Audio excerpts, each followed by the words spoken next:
अस्सलाम वालेकुम नाजरीन, आप देख रहे हैं नया पाकिस्तान और मैं हूं शहजाद इकबाल। एपीसी से मुतालिक बड़ी खबर आ रही है। 20 सितंबर को ऑल पार्टीज कॉन्फ्रेंस से ऑपोजिशन की तमाम पार्टीज इकट्ठा होंगी और लाएवल तय करेंगी कि इस हुकूमत के हवाले से उनको क्या करना है। इस हवाले से बड़ी खबर आई है। अब से कुछ देर पहले chairman people's party Bilawal Bhutto Zardari ने यह ट्वीट किया कि उनकी कुछ देर पहले मियां मोहम्मद नवाज शरीफ साहब से फोन पर बात हुई है। उन्होंने उनकी खैरियत दरियाफ्त की और इसके बाद उनको दावत दी है कि आप वर्चुअली ऑपोजिशन की एपीसी में शिरकत करें, यानी कि वीडियो लिंक के जरिए आप एपीसी में शरीक हो। और इसके बाद अब इतलात और खबरें ये सामने आ रही हैं कि मियां मोहम्मद नवाज शरीफ ने इस एपीसी में वर्चुअल शिरकत के लिए हामी भर ली है, यानी कि वो इस एपीसी में शरीक होंगे वाया वीडियो लिंक। ये जराए से खबर सामने आ रही है। अब से कुछ देर पहले बिलावल भुट्टो ने यह ट्वीट किया था कि खैरियत दरियाफ्त करने के बाद उन्होंने नवाज शरीफ को दावत दी कि आप वर्चुअली एपीसी में शिरकत करें। और पीएमएलएन के जराए ये बता रहे हैं कि मियां मोहम्मद नवाज शरीफ ने इस बात की रजामंदी जाहिर की है कि वो वर्चुअली इस इजलास में शरीक होंगे। हम कोशिश करेंगे इस पर नून लीग का मौक़िफ़ भी शामिल करें और उनसे इस मिशन ले कि क्या मियां मोहम्मद नवाज शरीफ साहब शामिल होंगे। याद रहे कि इस्लामाबाद हाई कोर्ट ने 22 सितंबर की डेडलाइन मुकर्रर की है कि नवाज शरीफ ने अपने आप को सरेंडर करना है और कोर्ट के सामने अगली पेशी में वो हाजिर हों। आज एक और अहम खबर यह भी है कि एफबीआर ने टैक्स डायरेक्टरी 2018 पार्लियामेंटेरियंस की जारी कर दी है, जिसमें उन्होंने ये बताया है कि किस पार्लियामेंटेरियन ने कितना टैक्स दिया है और अगर उनकी कोई फर्म है वो एओपी में है, एसोसिएशन ऑफ पर्सन में, तो उस कंपनी के जरिए उन्होंने कितना टैक्स दिया है। तमाम सूबाई असेंबली, कौमी असेंबली और सेनेटर्स के जितने भी रुकन हैं उनकी टैक्स तफसीलात आज सामने रखी और इन तफसीलात के मुताबिक साबिक वजीर आजम और पीएमएलएन के सीनियर रहनुमा शाहिद खाकान अब्बासी सबसे ज्यादा टैक्स देने वाले पार्लियामेंटेरियन है, जिन्होंने 24.5 करोड़ रुपए टैक्स दिया है साल 2018 में। 24.5 करोड़ रुपए टैक्स दिया शाहिद खाकान अब्बासी साहब ने।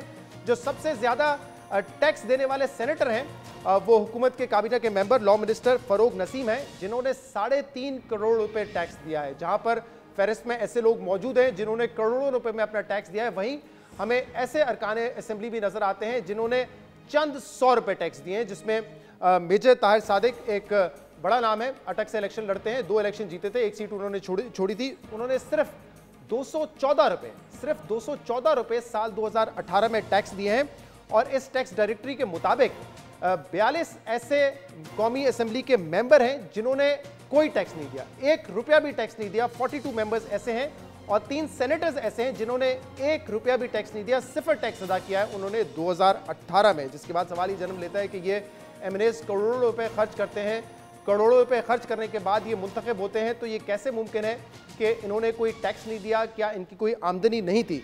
इसकी तफसीलात का हम जब जायज़ा लेते हैं तो इस हवाले से भी बड़ी खबरें चल रही हैं कि कैसे मुमकिन है कि इतना लेविश लाइफस्टाइल होता है, इतना पैसा वो खर्च करते हैं इलेक्शन पे।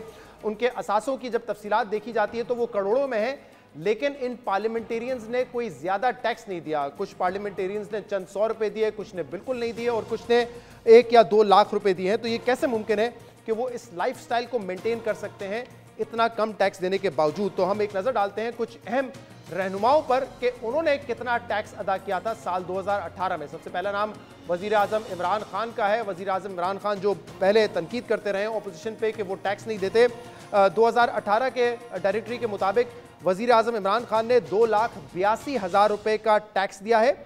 नॉमिनेशन पेपर्स जो इन्होंने जमा करवाए थे 2018 के इलेक्शन से पहले, उसके मुताबिक इन्होंने साल 2017 में 1,03,000 रुपए टैक्स दिया है और जो एग्रीकल्चर टैक्स दिया है वो 3,19,000 है। यहाँ पे ये निशानदेही करना जरूरी है कि जो एफबीआर का टैक्स आज दिया है वो टैक्स है जो कि एफबीआर इकट्ठा करता है।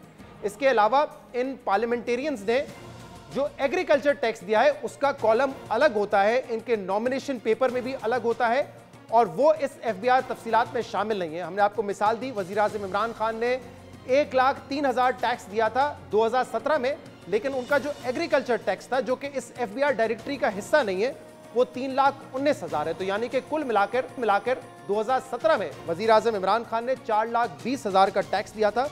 उनकी जो इनकम थी पूरे साल की वो 47 लाख थी, यानी कि माहाना 4 लाख इनकम थी 2017 की मैं बात कर रहा हूं। उनके नॉमिनेशन पेपर्स में ये तफसीलात दर्ज हैं, जिसकी वजह से सवाल उठता है कि 300 कनाल का बनीगाला का घर है उनका, कैसे मुमकिन है कि इतना बड़ा घर वो 4 लाख की आमदनी में चला लेते हैं? उसका तो खर्चा ही इससे ज्यादा होगा और ये वो एतराज़ है जो कि ऑपोजिशन भी बार बार उठाती रही है। शाह महमूद कुरैशी के गोशवारे बहुत ज़्यादा दिलचस्प हैं। आज डायरेक्टरी में यह बताया गया है कि 2018 में शाह महमूद कुरैशी की जो टैक्स है, जो टैक्स उन्होंने अदा किया है, 83,900 है। साल 2017 में कुरैशी साहब ने इससे ज़्यादा टैक्स अदा किया था, 6.5 लाख टैक्स अदा किया था। और जो एग्रीकल्चर टैक्स है, जो कि इस FBR डायरेक्टरी का हिस्सा नहीं है, वो सिर्फ 25,000 रुपए है। टोटल इनकम कुरैशी साहब ने शो की है 57 लाख। अब जब नॉमिनेशन पेपर्स पर आप नजर डालते हैं तो शाह महमूद कुरैशी के पास 17 प्रॉपर्टीज और ज़रई जमीन है जिनकी मालियत करोड़ों रुपए की है, करोड़ों रुपए की मालियत है। लेकिन शाह महमूद कुरैशी साहब ने 2018 में सिर्फ 1,83,900 रुपए टैक्स दिया है। और पिछले साल भी उन्होंने 6.5 लाख रुपए टैक्स दिया था। और यही नहीं, सोने पर सुहागा यह है कि उनके बेटे जैन कुरैशी ने साल 2018 में 1 रुपया भी टैक्स नहीं दिया, सिफर टैक्स दिया है 18 में। आगे बढ़ते हैं, फैसल वावडा, जिन्होंने साल 2018 में टैक्स डायरेक्टरी के मुताबिक सिफर टैक्स दिया है। नॉमिनेशन पेपर में जो उन्होंने इलेक्शन लड़ने से पहले जमा करवाए थे, उसके मुताबिक 2017 में उन्होंने 2,73,00,000 की आमदनी पर 40 लाख रुपए टैक्स अदा किए थे। करोड़ों रुपए के असासे उन्होंने जाहिर किए, जिसमें 5 प्रॉपर्टीज बैरून मुल्क हैं। और उनके ऊपर यह इल्जाम भी है कि 9 ऐसी प्रॉपर्टीज हैं उनकी बरतानिया और दीगर ममालिक में जो उन्होंने जाहिर नहीं की। ये उनके ऊपर इल्जाम है, लेकिन 5 प्रॉपर्टीज उन्होंने बैरून मुल्क यानी कि दुबई, UK और मलेशिया की जाहिर की हुई है। उसके बावजूद टैक्स डायरेक्टरी के मुताबिक उन्होंने सिफर टैक्स अदा किया है। लेकिन उसके बाद आज फैसल वावडा का ट्वीट भी आया है, जिसमें उन्होंने कहा कि उन्होंने साल 2018 में सिफर टैक्स नहीं 98 लाख टैक्स अदा किया है। और उन्होंने कहा कि ये जियो चैनल का प्रोपेगेंडा है। लेकिन फैसल वावडा साहब को चाहिए कि ये जियो न्यूज़ से हटकर जरा इस टैक्स डायरेक्टरी पे नजर डालें, जिसमें उनका टैक्स नील है, यानी कि सिफर है। एसोसिएशन ऑफ पर्सन में भी उनका टैक्स सिफर है। तो बजाय इसके कि वो किसी चैनल पर इल्जाम लगाए, उनको चाहिए कि वो टैक्स डायरेक्टरी जो है FBR से रुजू करें और पूछे कि क्यों 58 लाख टैक्स देने के बावजूद उनका टैक्स सिफर शो किया गया है। खुसरो बख्तियार साहब एक और ऐसे शख्स हैं जिनके पास पैसा भी है, उनके जायदाद भी है। उन्होंने 6,24,000 का टैक्स 2018 में पे किया है। 2017 में उन्होंने 4,75,000 रुपए का टैक्स पे किया था। और यहाँ पे ये जानना जरूरी है कि इसमें एग्रीकल्चर टैक्स शामिल नहीं है, वो टैक्स अलहदा होता है जो कि सूबे को दिया जाता है। और वो 2017 में 58 लाख का था, जो कि 58 लाख है जो खुसरो बख्तियार ने दिया है। तो FBR के टैक्सेस अलग हैं, जो दूसरा एग्रीकल्चर टैक्स है वो सूबे को दिया जाता है। फरूक नसीम ने 3.5 करोड़ रुपए टैक्स दिया। और इसी तरीके से उमर अयूब साहब, जो कि काबीना के मेंबर हैं, उन्होंने 2.6 करोड़ का टैक्स दिया है। अब बढ़ते हैं आगे और ऑपोजिशन की एक फहरिस्त पर नजर डालते हैं। शहबाज शरीफ साहब, जो कि ऑपोजिशन लीडर हैं, 97 लाख उन्होंने टैक्स दिया है 2018 में। 2017 में उनके गोशवारों के मुताबिक उन्होंने 1 करोड़ रुपए टैक्स दिया था और उनकी जो आमदनी थी वो 3.5 करोड़ की थी। शाहिद खाकान अब्बासी साहब सबसे ज़्यादा टैक्स पे करने वाले पार्लियामेंटेरियंस हैं, बल्कि टॉप 2-3 में पाकिस्तान में भी उनका शुमार होता है कि वो सबसे ज़्यादा टैक्स देते हैं। 2018 में डायरेक्टरी के मुताबिक उन्होंने 24.5 करोड़ रुपए से ज़्यादा टैक्स दिया है 2018 में। लेकिन जो टैक्स दिया था शाहिद खाकान अब्बासी साहब ने वो 30 लाख था और 2016 में 26 लाख था। इसलिए सवाल ये पैदा होता है कि उनकी इनकम में इतना ज़्यादा इजाफा कैसे हो गया कि एक साल के अंदर उनका टैक्स 30 लाख से बढ़कर 24.5 करोड़ हो गया। इनकम में इजाफा हुआ होगा, तभी टैक्स में तकरीबन 100 गुना से ज़्यादा का इजाफा हुआ है। ये कैसे मुमकिन हुआ, हम आगे जाके शाहिद खाकान अब्बासी साहब से पूछेंगे। लेकिन बिलावल भुट्टो ज़रदारी साहब, उन्होंने भी, उनकी भी डायरेक्टरी में जो रकम सामने आई है टैक्स अदा करने की, वो 2,94,000 है। 2,94,000 उन्होंने टैक्स दिया है। 2017 में उनके पास जो आमदन थी वो 4 करोड़ 70 लाख थी, जिस पर उन्होंने 2,37,000 FBR को टैक्स दिया है, जबकि तकरीबन 40 लाख रुपए टैक्स उन्होंने एग्रीकल्चर इनकम में दिया है, जो कि FBR की लिस्ट में शामिल नहीं है। इसी तरीके से आसिफ अली ज़रदारी साहब का जो टैक्स डायरेक्टरी में नाम है, उसमें उनका टैक्स जाहिर किया गया है कि 29 लाख उन्होंने पे किए हैं। नॉमिनेशन पेपर्स बताते हैं कि साल 2017 में आसिफ अली ज़रदारी ने 26 लाख टैक्स अदा किया था, लेकिन ये FBR टैक्स था। जो ज़रई आमदनी से उन्होंने सूबे को टैक्स दिया था वो 2 करोड़ था, यानी कि जो कुल टैक्स उन्होंने 2017 में अदा किया है वो 2 करोड़ 26 लाख है। और पीपल्स पार्टी का दावा है कि इसी तरीके से 2018 में 29 लाख FBR को टैक्स दिया है और तकरीबन 2 करोड़ टैक्स उनका ज़रई ज़मीन पे है जो उन्होंने टैक्स दिया है। इस पर हम मज़ीद बात भी करेंगे, क्योंकि एक बड़ा यहाँ पे फ्लॉ नज़र आता है कि जो एग्रीकल्चर इनकम है वो उस पर टैक्स कम है, लेकिन उतनी ही इनकम अगर आपकी किसी बिजनेस के ज़रिए हो या आप सैलरीड पर्सन हैं और आप उतनी ही इनकम कमा रहे हैं जितनी आपकी एग्रीकल्चर में होगी, तो आपको टैक्स ज़्यादा देना पड़ेगा। ये एलीट को क्यों छूट दी हुई है? तमाम पार्लियामेंटेरियंस, ज़्यादातर पार्लियामेंटेरियंस की ज़रूरी ज़मीन है, वो बहुत कम ज़रूरी टैक्स देते हैं। क्या ये एलीट ने अपने लिए एक सहूलत रखी हुई है? इस पर हम बात करेंगे एक ब्रेक के बाद।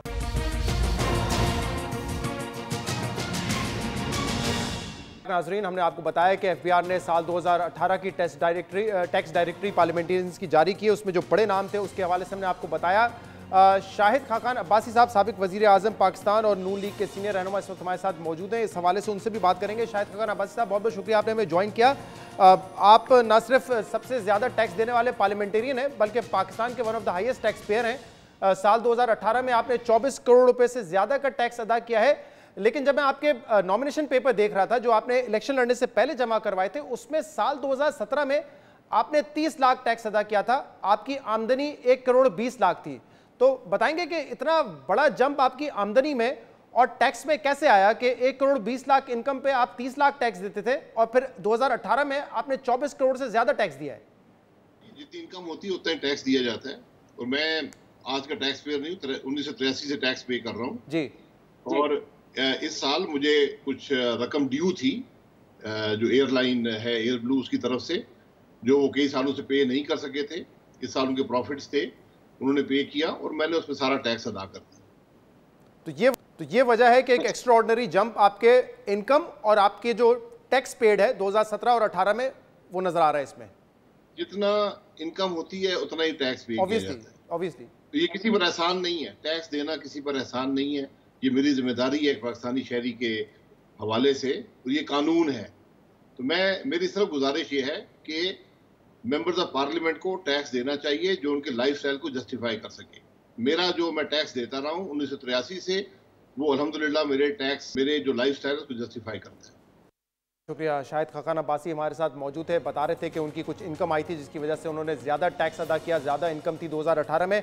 लेकिन ये बड़ी अहम बात है कि जो लाइफस्टाइल हो, जो हमें नज़र आता है कि असासे भी बड़े ज़्यादा होते हैं, करोड़ों रुपया इलेक्शन पर खर्च भी किया जाता है, लेकिन जब टैक्स अदा करने की बारी आती है तो कुछ लोगों ने चंद 100 रुपये अदा किए हैं, कुछ के 2 से 3 लाख रुपए हैं, जो कि यकीनन मुताबिकत नहीं रखता। इस पर हम मजीद बात भी करेंगे। अशफाक तोला साहब, टैक्स एक्सपर्ट, हमारे साथ इस वक्त मौजूद हैं।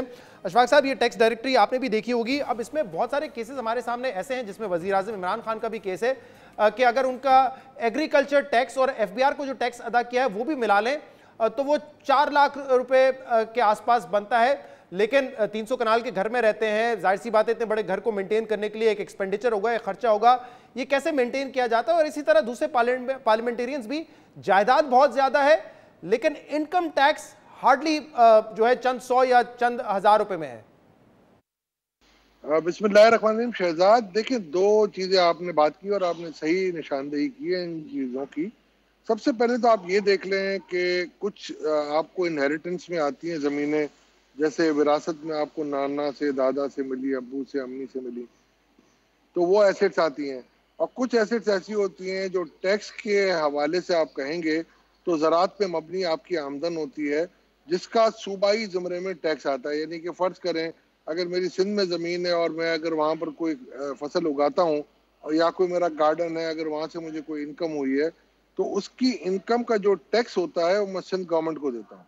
और सिंध गवर्नमेंट को जो मैं टैक्स पे करूँगा उसका रिटर्न और उसकी पेमेंट प्रूफ हम इनको अटैच कर देते हैं हमारे फेडरेशन के जो एफबीआर के रिटर्न के अंदर। तो वहाँ पर मेरा टैक्स रिफ्लेक्ट नहीं होगा मगर मेरी इनकम रिफ्लेक्ट होती है। और ये ज़रूरी है, ये कानून के अंदर ये बिल्कुल दिया हुआ है कि जब तक आप वो इनकम जाहिर नहीं करेंगे तो वेल्थ स्टेटमेंट के लिए, यानी आपकी जो वेल्थ होगी जो उसके ज़रिए, इनकम के ज़रिए आई होगी, ये वाइट कंसीडर नहीं की जाएगी। अब जो आपका दूसरा सवाल है कि इतनी बड़ी बड़ी जायदादें हैं और कुछ तो इनहेरिटेंस से होंगी, कुछ इनकम इनकी अपनी होगी, उनसे उन्होंने एग्रीकल्चर लैंड खरीदी होगी, वहाँ से आई होगी। अच्छा, मोस्टली हमारे पार्लियामेंटेरियंस जो मैं डायरेक्टरी से मैं जब देखता हूँ तो वो नज़र आती है कि उन्होंने अपनी ज़्यादातर इनकम जो दिखाई है ये वो वाली इनकम होती है जो इनकी असेंबली से कटती है। बहुत सारे ऐसे लोग हैं, कुछ लॉयर्स होते हैं या कुछ और प्रोफेशनल्स होते हैं, वो अपनी प्रोफेशनल इनकम दिखाते हैं। मगर जहाँ तक रहा सवाल प्राइम मिनिस्टर साहब का या उनके मिनिस्टर साहब का, क्योंकि ऑफिशियली वो कोई काम नहीं कर सकते तो उनके पास सिर्फ ये होता है कि उनकी जो इनकम आती है असेंबली से, जो उनकी सैलरी वगैरह जो उनको मिलती है, वो उनके पर्क्स के जो टैक्सेस होते हैं वो, और अगर इनकी कोई और जायदाद है, रेंटल प्रॉपर्टी है, कहीं से डिविडेंड आ रहा है, या कहीं पे अगर फर्ज करें कोई एग्रीकल्चर इनकम है, तो वो इनकम के तौर पे इनको आती है। अब ये है सवाल कि वो जायदादें उन्होंने कहाँ से एक्यूमुलेट की। 5 साल से पीछे आप नहीं जा सकते इनकम टैक्स ऑर्डिनेंस। अशफाक साहब, हमने इस बात की वजाहत की और आप इस बात की तस्दीक कर रहे हैं कि ये जो एफबीआर की टैक्स डायरेक्टरी है, ये उस टैक्स को शो करती है जो कि एफबीआर को दिया है। जो एग्रीकल्चर टैक्स है, जरी जमीन पर टैक्स होता है, वो क्योंकि सूबों को दिया जाता है तो वो इस एफबीआर के अमाउंट में रिफ्लेक्ट नहीं कर रहा। मिसाल के तौर पे वजीर आजम साहब की एग्रीकल्चर इनकम 2.5-3 लाख रुपए है, या किसी साल में 4 लाख है, बिलावल की 40 लाख है, जरदारी साहब ने 2 करोड़ रुपए जरी जमीन टैक्स दिए, तो वो इसमें रिफ्लेक्ट नहीं कर रही है जो टैक्स डायरेक्टरी में आदाद शुमार दिए गए। जी बिल्कुल, मैंने आपको यही कहा, और ये मुरवजा कानून पाकिस्तान का यही है कि हमारे आइन के मुताबिक जो ज़राअत पे जो टैक्स है वो सूबों का टैक्स होता है और सूबे उसको वसूल करते हैं, और ये आइन में है। और इसके तहत ये बिल्कुल डिबेटेबल चीज़ है कि क्या ये वो टैक्स जो कि हमें लेना चाहिए था वही टैक्स लिया जा रहा है कि नहीं। मैं ये समझता हूँ कि ज़राअत के टैक्स पे देखना लाजमी होगा, और उस पे एक निज़ाम होना चाहिए चारों सूबों को मिलके बैठ के। और जिस तरीके से मैं और आप आमदन के हिसाब से अपना टैक्स देते हैं 30%, 15%, उस तरीके से उस पर भी टैक्स लगना चाहिए। मैं नहीं कहता छोटे हाजियों पे टैक्स लगे, मगर ये जो टैक्स है मेरा ख्याल है इसकी रैशनल होनी चाहिए, एक्विटी होनी चाहिए। क्योंकि माजी में अगर आपने देखा हो कि ये ज़राअत के टैक्स के ऊपर ही लोगों ने अपने डॉलर्स वगैरह खरीदे और बाहर प्रॉपर्टियां बनाई हैं। जितने भी केसेस आपके सामने आ रहे हैं जी, वो यही नजर आएंगे आपको कि सारे के सारे ज्यादा से ज्यादा उसमें ज़राअत की इनकम आपको नजर आएगी। तो इसका मतलब ये अशफाक साहब के रूलिंग एलीट ने ये सिस्टम ऐसा बनाया हुआ है जिससे वो खुद मुस्तफीद हो रहे होते हैं। और इसकी जरा मुझे मिसाल भी दीजिएगा कि आप ये कह रहे हैं कि अगर आपकी मिसाल के तौर पे एग्रीकल्चर इनकम 50 लाख है तो उस पर आपको बहुत कम टैक्स अदा करना पड़ेगा, लेकिन यही 50 लाख अगर आपकी आमदनी किसी बिजनेस से है या आप सैलरीड पर्सन है तो उस पर आपको इससे बहुत ज्यादा टैक्स अदा करना पड़ेगा। तो जानबूझ के क्या ये सिस्टम बनाया गया है ताकि जो रूलिंग एलीट है, पार्लियामेंटेरियंस बहुत सारे जो कि ज़राई इनकम कमाते हैं, उनको फायदा हासिल हो? मैं आपको एक मिसाल दे देता हूँ शहजाद, फिर आप और आपके नादरीन खुद समझ जाएंगे कि आप देखेंगे कि ज़राअत पे अगर टैक्स आता है या ज़री ज़मीनें होती हैं, अगर मैं टोटल मिला भी दूँ टैक्स, तो मेरा ख्याल है इनकी हार्डली इफेक्टिव रेट बनेगा 4 से 5% या मैक्सिमम 6%। जबकि मैं और आप इस पर लिखा होता है 15, मगर वो 15% उस तरीके से होता है कि सारे इनके अखराजात कम हो जाते हैं। तो इफेक्टिव रेट जो इनका बनेगा वो टर्नओवर का 1 से भी कम फीसद बनेगा। हमारे लिए जो बिजनेसमैन जो होते हैं या जो कंपनीज हैं उनको मिनिमम 1.5% टैक्स आपको देना है अपनी ग्रोस रेवेन्यू का। तो इफेक्टिव रेट हमारे आते हैं, जैसे मेरा अपना पर्सनल आता है 15 से 20%, ऐसे आपका भी आता होगा। कोई सैलरी आपकी होती है तो कहीं 30% भी आता है, ज़्यादा सैलरीज होती है, तो ये ज़राअत में नहीं आता। तो मुझे ये मेरा ख्याल है BR को करना चाहिए कि नेक्स्ट ईयर के लिए इनको ये भी देखना चाहिए कि इन्होंने ज़राअत पे कितना टैक्स दिया है, और फिर ये बताएं कि इन्होंने अपनी एसेट का कितना फीसद टैक्स दिया है। और इससे पहले मैंने एक बहुत एक इनको प्रिंस किया था आज से 3-4 साल पहले कि मिनिमम एसेट टैक्स होना ये मार्केट वैल्यू ऑफ एसेट्स के बेस पे, ताकि ये जो इक्विटी है वो बिल्कुल होनी चाहिए और टैक्स पेयर का जो गैप है वो नहीं होना चाहिए। आप अगर देखेंगे अभी भी इंडिविजुअल नॉन सैलरीड और सैलरीड इंडिविजुअल को अगर आप देखेंगे तो उनके रिटर्न की मयार 96% है, और वो जो टैक्स ले रहे हैं वो 35% है। तो आप इससे ही इनइक्विटी देख सकते हैं। इंडिविजुअल में भी ज्यादातर आपके 0 और नील रिटर्न वाले ज्यादा होते हैं या 200-300 रुपए। डॉक्टर साहब, एक और बात जो कि इस टैक्स डायरेक्टरी को सामने रखते हुए नजर आती है वो ये कि 42 ऐसे MNAs हैं जिन्होंने 1 रुपया भी टैक्स नहीं दिया, सिफर दिया है। ऐसे 3 सेनेटर्स भी हैं। अब ये वो लोग हैं जिनका लाइफस्टाइल भी है, जो कि करोड़ों रुपया खर्च करते हैं इलेक्शन लड़ने से पहले। ये कैसे मुमकिन है कि उन्होंने सिफर टैक्स दिया है? क्या कोई ऐसी उनकी टैक्सेबल इनकम नहीं होगी जिसपे उन्होंने कोई भी टैक्स अदा किया हो? सर मैं तो कहता हूँ उनको गोल्ड मेडल पहना है आप कि वो सैलरी भी नहीं लगते और उनका विदहोल्डिंग टैक्स भी नहीं कट रहा। इसका मतलब ये है कि उन्होंने हुकूमत पाकिस्तान का जो पैसा है जो उनको सैलरी की मद में जैसे पार्लियामेंटेरियन मिलना चाहिए वो भी नहीं ले रहे, क्योंकि अगर वो भी लेते तो उस पर तो टैक्स कटना लाजिम व मलजूम है। तो अगर वो भी ये टैक्स नहीं लेते तो फिर आप उनको दाद दीजिए, ना कि इन पे क्रिटिसाइज कीजिए कि वो तो इतने महान लोग हैं जिन्होंने पाकिस्तान से सैलरी भी नहीं ली और इस मुल्क की खिदमत करते हैं। अब रहा सवाल, ये सवाल तो FBI बताए, अब सूबाई गवर्नमेंट बता सकती है अगर वो कहीं ज़राअत से इनकम लेते हैं, कि ये कैसे हो गया कि कोई टैक्स ज़ीरो दे और ज़ीरो टैक्स के बाद अगर उसको मैं छूट दे दूं तो मेरा ख्याल है फिर बहुत बहुत शुक्रिया, बहुत बहुत शुक्रिया। अब्दुल्ला साहब हमारे साथ मौजूद थे। ये बात वाज़ेह रहे कि आज जो FBR ने टैक्स डायरेक्टरी इशू की है इसमें वो ज़राई टैक्स नहीं शामिल होता जो पार्लियामेंटेरियंस देते हैं, क्योंकि वो सूबों को जाता है, इसलिए जो FBR को टैक्स दिया जाता है उसमें ये रिफ्लेक्ट नहीं करता। हमने आपको बताया वज़ीर आज़म साहब ने तकरीबन 3 से 4 लाख रुपए टैक्स दिया है ज़राई टैक्स, जो कि इसमें शामिल नहीं है। बिलावल भुट्टो का तकरीबन 40 लाख रुपए ज़राई टैक्स है जो शामिल नहीं है। इसी तरह आसिफ अली ज़रदारी साहब ने भी 2 करोड़ के आसपास ज़राई टैक्स दिया है जो इसमें शामिल नहीं है। लेकिन यहाँ पे इंपॉर्टेंट बात जो अशफाक तुल्ला साहब बता रहे थे वो ये है कि एक ही जैसी इनकम अगर आपकी हो किसी बिजनेस या सैलरीड पर्सन की और वही इनकम आपकी हो ज़राई इनकम, तो इसमें जो टैक्स का परसेंटेज है उसमें बहुत बड़ा फर्क है। और ऐसा लगता है कि ये एक सिस्टम ऐसा है जो कि एग्रीकल्चर में जो लोग हैं या खासतौर पे जो रूलिंग एलीट है उनको फायदा पहुंचाने के लिए किया गया है। तो इस पे एक बैलेंस होना चाहिए जो अशफाक तुल्ला साहब कह रहे थे कि इसको देखने की जरूरत है। एक ब्रेक प्रोग्राम में शामिल करेंगे, उसके बाद हम मजीद बात करेंगे।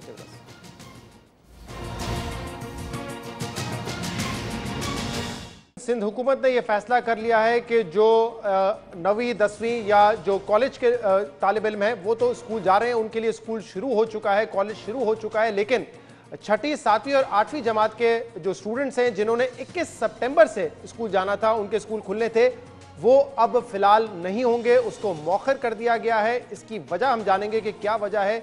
क्या बहुत ज़्यादा इस बात का खदशा है कि वायरस फैल रहा है या सिर्फ वजह यह है कि जो स्कूल्स थे वो SOPs को फॉलो नहीं कर रहे। लेकिन इस हवाले से आज शफकत महमूद जो कि वफाक में एजुकेशन मिनिस्टर हैं, जब उनसे ये सवाल किया गया कि वफाक का भी यही इरादा है, तो उन्होंने कहा कि ऐसा इरादा नहीं है और बेहतर होता कि अगर सिंध हुकूमत भी ये फैसला हमसे मुशावरत के बाद करती। लेकिन फिलहाल उन्होंने कहा कि प्लान यही है कि 23 सितंबर से 6ठी 7वीं और 8वीं जमात के स्टूडेंट्स के लिए स्कूल जो है वो खुल जाएंगे और 22 तारीख को हम एक और मीटिंग करेंगे जिसमें फाइनल फैसला होगा। लेकिन फिलहाल ऐसा कोई फैसला वफाकी सतह पर नहीं किया गया है। सारे फैसले हमने मिलकर किए थे पहले, अब भी हमारी कोशिश है कि मिलकर करें। सिंध ने अपने तौर पर फैसला किया है। बहरहाल जो हमारा प्लान है वो वही है जो पहले अनाउंस हुआ था कि 23 तारीख को 6 से 8 6 7 8 खुलेंगे और 30 तारीख को प्राइमरी खुलेंगे, लेकिन 22 तारीख को एक दिन पहले खुलने से हम दोबारा शुरू करेंगे।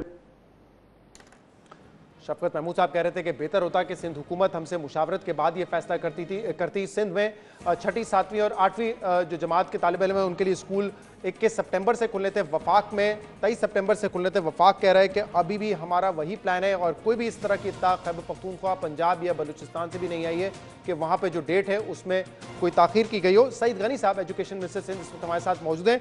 सईद गनी साहब, सिंध हुकूमत ने यह फैसला कर लिया है कि 21 तारीख से जो स्कूल्स खुलने थे 6ठी 7वीं 8वीं जमात के स्टूडेंट्स के लिए वो नहीं खुलेंगे। इस फैसले की वजह क्या है? जो स्कूल्स हैं वो SOP फॉलो नहीं कर रहे इसलिए आपको एतराज़ है और इसलिए स्कूल नहीं खुल रहे, या जो केसेस हैं कोरोना वायरस के वो खदशा है कि तेजी से बढ़े, इस वजह से ये फैसला किया गया है? शहजाद, 2 वजूहात हैं। एक तो मैं आपको बता दूं कि जब ये फैसला हुआ था कि हमें तमाम स्कूल्स मरहलावार खोलने हैं तो उसके पीछे कुछ रीजनिंग थी, और वो ये थी कि पहले हम बड़ी क्लासेस को खोलें और हम ये देखें कि जो SOPs हैं उस पर कितना अमल दरामद हो सकता है और किस तरह से करते हैं, क्योंकि ये हालात हमारी ज़िंदगी में पहली दफ़ा हैं कि स्कूल्स खुलेंगे और इस तरह से खुलेंगे। तो वो SOPs हम ऐलान तो कर देते हैं लेकिन इम्प्लीमेंटेशन किस कदर होगी उसको देखने के लिए पहले सिर्फ बड़ी जमात के बच्चों के लिए स्कूल खोले गए और फिर मरहलावार दीगर क्लासों का ऐलान हुआ। अब जो हमने पिछले 4 दिनों में देखा है, मुझे नहीं पता, अल्लाह करे कि बाकी सूबों में सारी चीज़ें आइडियल हों, जिस तरह हमने सोचा था वैसी हों, लेकिन सूबा सिंध में वो चीज़ें वैसी नहीं हैं। हमारे पास सरकारी स्कूलों में भी प्रॉब्लम्स हैं, हम उसको ठीक कर रहे हैं। कुछ सरकारी स्कूल बहुत अच्छे हैं, उन्होंने बहुत अच्छी तरह किया। इसी तरह कुछ प्राइवेट स्कूल्स ने बहुत अच्छा किया, लेकिन अक्सर प्राइवेट स्कूल्स में कहीं ना कहीं फ्लॉज थे और कुछ स्कूलों ने इतनी बड़ी वायलेशंस की हैं कि उन्होंने छोटे बच्चों को जिनकी क्लासेस हमने नहीं उनको भी स्कूलों में बुलाया, और ना सिर्फ बुलाया बल्कि SOPs की कोई इम्प्लीमेंटेशन और बच्चों के लिए भी नहीं की कि चलो जी डिस्टेंस पे बिठा दो, मास्क लगा दो, कुछ और चीजें कर दो, वो भी नहीं की उन्होंने। अच्छा, उसके साथ साथ एक और जो प्रॉब्लम हमारे लिए बन रहा है, मैंने आज प्रेस कॉन्फ्रेंस में भी कहा कि 14,500 से ज्यादा हमने टेस्ट करवाए हैं, 3,600 के करीब रिपोर्ट्स हमारे पास आ गई हैं, 2.4% से जायद जो है उसमें पॉजिटिव केसेस हैं। अगर ये 15,000 रिपोर्ट जो आज तक शाम तक, शायद रात तक किसी वक्त आ जाएंगी, तो उसमें इसी तनासुब से भी अगर आ जाएं तब भी कोई 350-400 के करीब जो है वो लोग बन जाते हैं। सही साहब, इसलिए मुझे जरा बताइएगा कि सिंध हुकूमत के लिए रेड लाइन क्या है? मिसाल के तौर पे 15,000 जो तकरीबन टेस्ट आपने करवाए, इनके तमाम के रिजल्ट आ जाते हैं और ये शरह पॉजिटिव केसेस की 2.45% रहती है। इस पर सिंध हुकूमत मुतमईन होगी क्योंकि जो पीक था वो 25% पॉजिटिव केसेस का था। क्या 2.4% पर आप स्कूलों को जारी रखेंगे या उसकी बुनियाद पर फैसला तब्दील करेंगे? मैं एक अर्ज कर दूं, 15,000 जो 14,500 टेस्ट हैं वो हैं जो कल तक हुए थे। जो आज हुए हैं वो उसमें ऐड होंगे, फिर कल जो होंगे वो उसके अंदर ऐड होंगे, तो ये नंबर बढ़ता जाएगा। मेरी तो दुआ है, मेरी तो ख्वाहिश अल्लाह करे कि ये 2.4% से भी नीचे चला जाए। लेकिन हो ये रहा है कि जिस स्कूल में, जिस कॉलेज में पॉजिटिव केसेस आते हैं टीचर्स के या बच्चों के, तो हम उनको बंद करते हुए जा रहे हैं। अब अगर इस तरह से केसेस बढ़ते जाएं मुख्तलिफ इलाकों, जिसमें ये प्राइवेट स्कूल्स भी हैं, कॉलेजेस भी हैं, सरकारी स्कूल्स भी हैं, अगर उस सब में ये चीज़ें आती रहें तो हम बंद करते हुए जा रहे हैं। वैसे ही वो चीज़ हम करनी है हमने। अब इसमें नंबर ऑफ टेस्ट एक है, SOPs पर अमल दरामद दूसरा और ज़्यादा इंपॉर्टेंट चीज़ है। अगर स्कूल आज जब हमको कह रहे हैं कि सिर्फ दो क्लासें हम बुलाएं, मिसाल के तौर पर जो मैट्रिक तक स्कूल है उसको हम कह रहे हैं 10वीं और 9वीं को बुलाओ, अगर वो 2 क्लासों पर भी SOPs को फौरी मुकम्मल तौर पर इम्प्लीमेंट कराने में नाकाम है, कल हम उनको कहेंगे कि 5 क्लासें आपको और भेज रहे हैं, 28 को हम कहेंगे कि तुम्हारी सारी क्लासेस जो है आना शुरू हो जाएंगी, प्री प्राइमरी भी आना शुरू हो जाएंगी। तो जब 2 क्लासों के ऊपर इम्प्लीमेंटेशन पॉसिबल नहीं है तो मुझे आप ये बताइए कि वो 10-12 क्लासों तक किस तरह करवा सकते हैं? और इसमें आप कह रहे हैं कि जो निजी स्कूल है, निजी स्कूल और कॉलेजेस की तादाद ज्यादा है। सिंध भर में कितने तालीमी इदारे जो है बंद किए गए हैं इस बुनियाद पे कि SOP वो फॉलो नहीं कर रहे थे? देखें, सरकारी जो कॉलेजेस बंद हुए थे वो 3 हुए थे। वो इसलिए हुए थे कि वहां पर जो पॉजिटिव केसेस निकल आए थे। ठीक, कल हमने कराची में जो मैंने खुद जाके विजिट किए, जब मैंने खुद वायलेशन देखी, 4 स्कूल हमने कल सील किए। आज कुछ स्कूलों को हम शोकाज नोटिस इशू करवा रहे हैं। और इसी तरह मैं आपको बता दूं, मैं तो चूंकि डायरेक्टली उस वक्त देख रहा होता हूँ, उसी वक्त जाके डायरेक्टिव इशू कर देता हूँ, लेकिन हमारा फील्ड स्टाफ जो है वो रिपोर्ट बनाते हैं, वो प्रॉपर रिपोर्ट्स भेजते हैं हमारे पास, और उसमें एक आध दिन लग जाता है कार्रवाई करने में। तो ये नंबर्स कोई अच्छे नहीं है। मैंने जो खुद देखे, मैं रोजाना कोई 3.5-4 घंटे विजिट करता हूँ, उसमें कोई 15-20 मकामात के मेरे विजिट्स हो जाते हैं। तो मैं ये आसानी से कह सकता हूँ कि 50% से ज्यादा स्कूलों में, चाहे वो सरकारी हो चाहे वो प्राइवेट हो, SOPs पर 100% अमल दरामद जो है नहीं हो पा रहा है। सही। हम ये चाह रहे हैं कि 1 हफ्ता सिर्फ एक्सटेंड कर दें, ताकि जो हमने 1 हफ्ता दिया था कि SOPs पर वो मुकम्मल अमल दरामद करने में कामयाब हो जाए, वो मजीद अगर इस बात का जवाब भी दे दीजिए, क्योंकि शफकत महमूद साहब की हमने बात सुनाई, वो कह रहे थे कि बेहतर होता कि सिंध हुकूमत जो है हमसे मुशावरत कर लेती है, और जब ये फैसला मरहलावार खोलने का हुआ था तो वो भी NCOC के जरिए हुआ था, तो ये फैसला भी मुशावरत के बाद होता तो बेहतर होता। ये ऐसा क्यों नहीं किया गया? मैंने अभी ये गुजारिश की, और मैंने सुना शफकत साहब का कहीं और भी कि वो 22 तारीख को कह रहे हैं कि NCOC की मीटिंग हो रही है। देखें, अगर हम 22 तारीख को NCOC की मीटिंग का इंतजार करते हैं तो उसका मतलब ये है कि 21 तारीख का जो फैसला है उस पर तो इम्प्लीमेंटेशन हो जानी थी। और अगर आप ये भी कहें कि मैं आज ना करता ये ऐलान, हम कल करते या परसों करते, तो हम ये चाह रहे हैं कि जो टाइम मिले वालिदैन को भी, स्कूल्स को भी और एडमिनिस्ट्रेशन को भी, ताकि बरोक्त उन्हें पता हो कि अभी मजीद 1 हफ्ते तक हमने स्कूल इसी तरह चलाने जिस तरह भी चल रहे हैं, ताकि वो इंतजामात बेहतर करने की कोशिश कर सकें। अब अगर ये देखें, बड़ी कॉमन सेंस की बड़ी सीधी बात है कि भाई आपके पास 100 में से 20 बच्चे आ रहे हैं, आप उनके ऊपर भी इम्प्लीमेंट नहीं कर पा रहे हो। 21 को आपके पास 50 बच्चे आ जाएंगे। बहुत बहुत शुक्रिया। बहुत बहुत अमल दरामद SOPs पर नहीं हो रहा, जिसकी वजह से सिंध हुकूमत ने यह फैसला लिया है कि अब 6ठी, 7वीं, 8वीं जमात के स्कूल जो हैं वो 21 सितंबर से नहीं खोलेंगे, उसको मौखर कर दिया गया है। प्रोग्राम में शामिल करेंगे एक ब्रेक और इसके बाद हम मजीद बात करेंगे। Stay with us. प्रोग्राम के शुरू में हमने आपको बताया था APC से मुतल्लिक बड़ी पेशरफ्त है। अब से कुछ देर पहले बिलावल भुट्टो ज़रदारी साहब ने रब्ता किया था मियां मोहम्मद नवाज शरीफ से, पहले उनकी खैरियत दरियाफ्त की और बाद में उनको दावत दी कि आप भी वर्चुअल लिंक के जरिए APC में शरीक हों। और अब इतलात ये आ रही है कि नवाज शरीफ ने रजामंदी जाहिर कर दी है कि वो वर्चुअली यानी कि वीडियो लिंक के जरिए एपीसी में शिरकत करेंगे। इस पर मजीद बात करेंगे। पीएमएलएन के सीनियर रहनुमा मियां जावेद लतीफ साहब इस वक्त हमारे साथ मौजूद हैं। जावेद साहब, बहुत बहुत शुक्रिया, आपने वक्त दिया। क्या ये खबर दुरुस्त है? मियां नवाज शरीफ साहब ने हामी भर ली है, रजामंदी का इजहार उन्होंने किया है कि वो एपीसी में वर्चुअल लिंक के यानी कि वीडियो लिंक के जरिए शिरकत करेंगे?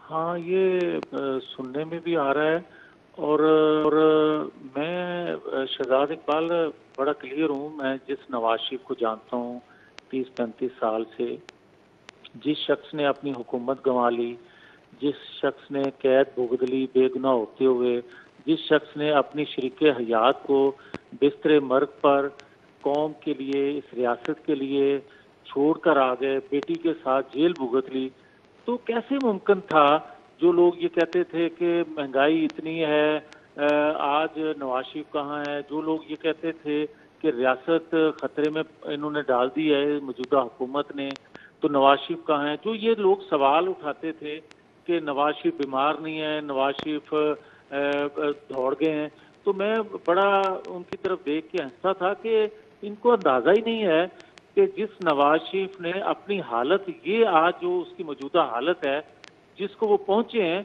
उसकी वजह क्या है?